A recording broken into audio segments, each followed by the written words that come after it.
Hello everyone. Make sure you can see. Oh, okay.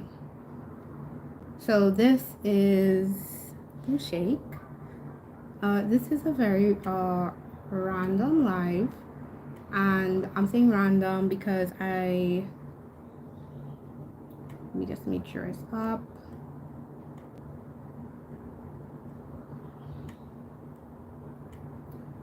I decided to do this based on feedback I just gave.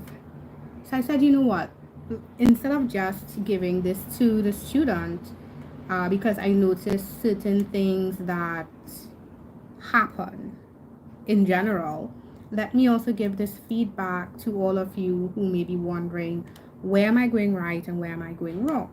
Because there are certain errors, like again, I've said before that written work seems to be given this holy grail appeal, right? This holier than thou appeal. Oh my god, look at my hair, right? It's supposed to be it's given this holier than thou appeal when it's just a skill. It's talking, but instead of communicating with someone in words directly, you're putting them on paper, you're typing them. Okay, so it's different. It's a different context, and even within that context, there are different purposes, right? And that's what every single question within paper 2 really is. It's a different purpose. All right, so I'm gonna go through each one, each paper, sorry, not each paper, but each question, and let you know what I am saying you need to be mindful of. Okay, so first thing, y'all know we have a love-hate relationship with summary. Guys, I'm love-hating it too, trust me, I love-hate it too. However, there's a lot of terminology. I have a video talking about why summary is so challenging. There's a lot of terminology that confuses students, right? And I think the term, well, I just realized that the term main points is confusing. I mean, like, I knew it, but I saw why it's confusing, because this person has been giving me, this lovely student has been giving me main points, like the drafted main points you would do for an argumentative. So, you know, for argumentative, you do your main points, you jot them down, because it's planning work. It's what goes into the little plan box. It's not going to be judged. So with those, you can just write, phrases, not full and complete sentences. When it comes to the summary, you're doing the main idea. So you should be giving me a full and complete sentence, right? So for example, January 2023, you can't just tell me oil spills are bad. How? Why? When? Context. I need context. So oil spills are disadvantageous to the environment, and in particular to marine life forms. Wow, that is a main idea. I can run with that. You just need to give me 5 of those. All right, you just can't say mankind causes harm for that one. It's not going to tell me, okay, yeah, we know mankind causes harm, so what based on the article. So again, it should be a full and complete sentence. Full and complete sentence does not mean it's a paragraph. It's a main idea. So one sentence that gives me the total, like just as I said, oil spills are disadvantageous to the environment, in particular to marine life forms. That literally is the entire summary for that Jan 2023. That Jan 2023 is not about, oh my gosh, mankind causes oil spills. That particular paper is about the fact, that particular question, that article is about the fact that oil spills harm nature. Man is unimportant. We're not talking about mankind at all. And all of the examples there are a lot of examples. The different, I think they talk about the actual habitats, they talk about the eggs, the animals that, the marine animals that lay eggs. They actually refer to the marine birds as well. So there are a lot of examples and there's a lot of focus on nature being harmed by oil spills. Okay, so again, you want to really figure out what is the article about. Sorry, you want to figure out what the article is really about, and then you want to figure out what are my main sentences, and there you can build your summary, because once you know what your main idea sentences are like, then you can write your summary. All right, there's often a lot of other information that you think would work. All those extra points go into the summary. The 5 main points are just the 5 most important ideas, the 5 most important. And I think the regulations have changed. I'm just going to read it because CXC loves to change stuff, and it's just in the instructions. I'm going to read the instructions for Jan 2023 because the instructions, I think when I saw this, I did a rant and I've never posted it because I was just so upset. The instructions now say that you must include in your summary paragraph the 5 main points you listed. So when I go through your summary, I must see those 5 main points, and I must all see other relevant points, and the minimum is 7 to get full marks.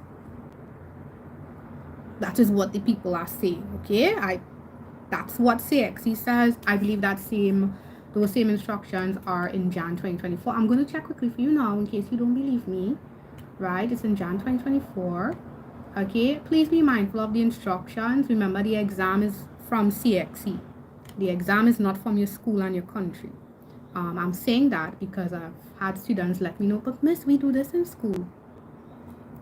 You're writing CXC's exam, not end of term exam. Okay, so yes, I'm in Jan 2024. Exact same thing. Word limit should not be exceeded 120 words. You're writing 1 paragraph. Do not put this in multiple paragraphs, please. And your 5 main points, you're writing that by itself. Your summary must include those 5 main points and any other relevant points, and the "and" is in all caps. You know what I mean? Put it. And it should be a minimum of 7 points in your summary in order for you to score full marks. So yes, you are going to include more than the 5. The point is, in order for you to get content marks based on how the syllabus is, or the rubric is written, they need to see what you identify as the top 5 points. That's really what it is. Okay, oh my goodness, what's my time? Okay, let's see how quickly I can do this because I have a class to attend.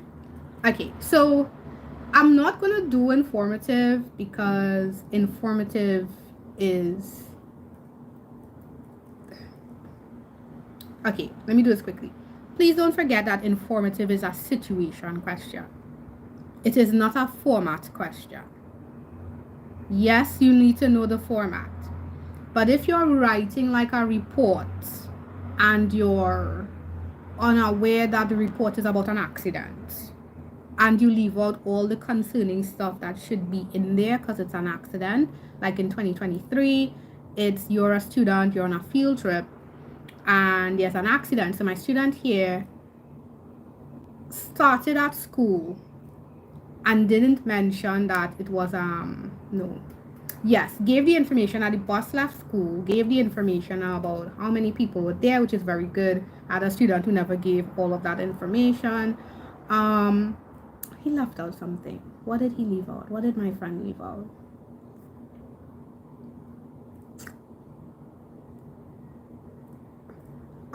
I thought he could have put that the day was uneventful, right? Because it was a safe trip. This entire trip was safe until the accident at the end. So because he mentioned that in the beginning, yeah, I know, nitpicky. But the nitpicky stuff will get you unqualified, very good / what do they call it? Superior marks.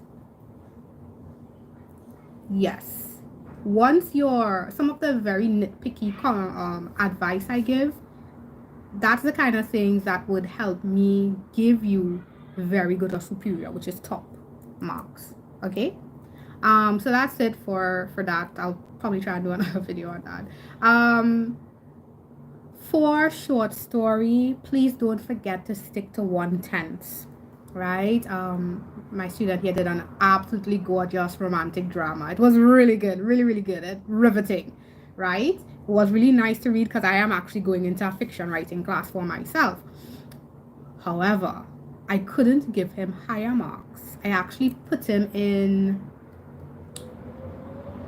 demonstrates competence range, and he could have been in the superior range where he suggests superiority, and I couldn't put him there because of his grammar. And the grammar was mixing up the tenses. So 1 minute I'm present tense, then I'm past tense, but it's the same timeline. So normally I recommend that you write your stories in past tense. It just works. It just really, really, really works. So stick to 1/10 because I actually gave 19. I felt like I could have given 20, even 21. And yes, you'd be like, oh my god, that's 1 point. Listen, 1 point makes a difference. So we want every single point. But that story was pretty good. And for argumentative, it really helps if you know what a thesis statement is. If you know what a thesis statement is and you can include your thesis statement in your introductory paragraph, my goodness, it's gorgeous. So this student, he's giving me topic sentences now, absolutely gorgeous. I actually like how he's starting his introductory paragraphs. I'm going to share it with you. He's taking whatever the question is, whatever the opinion is, or whatever perspective they give. He's taking that and reiterating it in his paragraph, right? So Jan 2023, what was Jan 2023? Jan 2023, I think, was with young people on social media. I actually like that question because I think I did a for and against for it. I think I did a for and against. Okay, Pinterest. Okay, no. Yeah, I think 23. I don't have 23 up, but what he did. So, for example, like if we take the Jan 2024, and that one is about government should ban radio stations from playing music that promotes violence. He actually starts up as discussion there is discussion about whether government should ban radio stations from playing music that promotes violence. So he's literally taking that sentence and reiterating it and indicating that there's this conversation or discussion. Listen, very simple, very effective.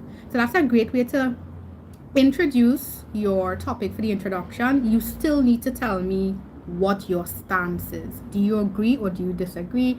And this is something that I did not see him do. He just said the essay will discuss it. I don't want to know the essay will discuss it. That's why you have the essay, to discuss it. That's the purpose of the question. I know you're going to discuss it. So don't say, hey, I'm going to discuss it. Let me know what your opinion is. So what is your opinion? Government should ban,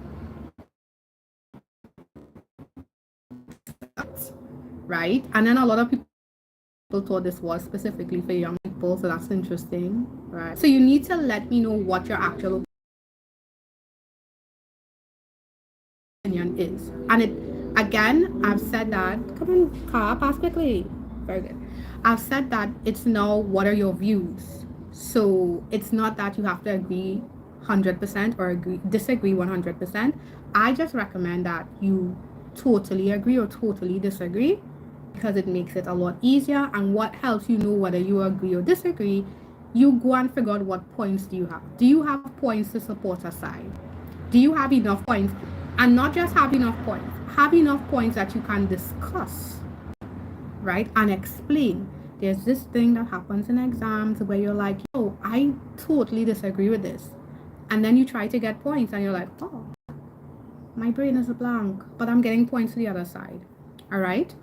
So my time is up. I have to run and prepare for a class and make sure I did my homework for my class. So listen, right now the paper is at the end of this week. What you should be doing is past papers. Do your past papers, practice it over and over. If it is you got feedback on a paper and it was not that good, go back and redo it. Okay, it is going to help you, because writing is a practice skill. It's a practical skill. It is not just God-given talent. It's literally a skill. The more you do it, the better you get at it. Okay? Very good. So as always, this is sent to you with love and success. Take care. Bye-bye.